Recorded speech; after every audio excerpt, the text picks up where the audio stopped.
Ada yang mengatakan saya menghentikan proyek-proyek infrastruktur. Tidak benar, saya tidak menghentikan. Saya merubah. Infrastruktur akan sebagian besar saya serahkan kepada swasta untuk membangun.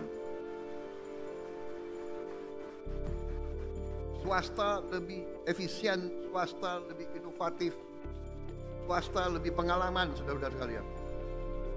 Jadi nanti jalan tol, pelabuhan, bandara, saya serahkan swasta, silakan bergerak semuanya.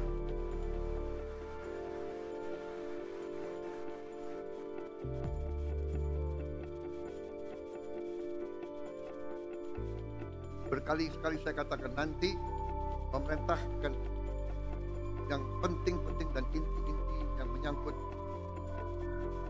perlindungan kepada rakyat dan sebagainya. Tapi yang bisa dikerjakan oleh swasta harus swasta berkembang, swasta bekerja di semua. Saya kira dari garis besar itu ya, target kita semakin jelas. Waspada pangan kita rencanakan 4 tahun. Ternyata kita akan kaget jauh sebelum 4 tahun kita sudah swaspada pangan.